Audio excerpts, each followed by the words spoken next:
Today because this man took from my daughter something that God gave her, and that is her innocence. He has a reputation among the student body in multiple Rock Hill area schools of being a pedophile due to his proclivity of sleeping with female students. Arrest warrants say the defendant coerced the victim by threatening to harm her school records. He said very little in court, and his family would not speak to reporters.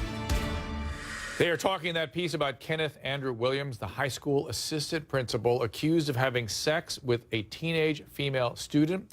Police say he threatened her if she didn't comply with his demands. Back with Sarah, Troy, Bobby, and Victoria. Joining us via Skype, Steve Perry, principal and founder of Capital Preparatory Magnet School.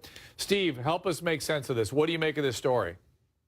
Well, it's an unfortunate set of circumstances because it's not uncommon. What we see too often is our colleagues who cross the line. They create an inappropriate proximity to children. Even if it doesn't become sexual, it's still inappropriate, where they allow children to feel like they're adults, or they quite frankly become predators and have sexual relationships with them. Well, Steve, you packed a bunch into that, because I want to unpack that, if you don't mind, because we were talking about that during the commercial break amongst ourselves here, and that is there should be teachers, just like physicians and other people in authority, have to have exquisitely clear boundaries.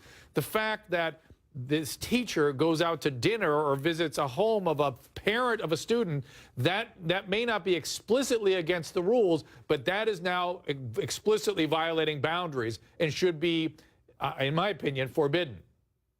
There's a very clear difference between going over to visit one of your students at their house because somebody's invited you over and making yourself comfortable in their home. It's a profound difference between taking a kid out because they got a good grade and for ice cream to taking them out regularly. Kids, in fact, are usually the first in the school to notice this. They have this sort of kid-dar where they know who's sleeping with whom, even when it's an adult. Yeah, that's what, Bobby, we were talking about this, that oftentimes kids, when there's a rumor, oftentimes the rumors tend to be factual. Yes. Yeah, I think, and especially with social media nowadays, I mean, social media is the conduit where all these rumors grow and get verified. And Steve, help us understand, are there telltale signs that a relationship has become inappropriate? You mentioned a couple there. It's just that it becomes sort of more chummy, or are there more explicit kinds of signs? It's absolutely, there are very clear signs when the two people start to bicker almost like a couple or communicate like a couple. They have inside jokes. When the adult and child are spending time together that you can't account for. And more importantly, when it just doesn't feel right. You know, you talked earlier with your guests about what should happen. The fact is, in most states that I'm aware of, even if you're not 100% sure that there is something going on, we are court-ordered reporters. We have to report. That's not an option that we have. And if we do not, we stand a chance to lose our license and anything else that we have. Our freedom. Steve, my understanding is this guy was, on paper, an upstanding guy. Are there any things you can do to screen for somebody at risk for this behavior? No, yeah. You can't. There's no way. These guys are typically the most charming, beloved, most popular cats on campus. In fact, what this young woman is really aware of is because these guys are so popular, and sometimes women, because these women and men are so popular on campus, she's right to be concerned for her well-being because people will start to look at her like she's wrong because people will typically like them. They're very, very popular.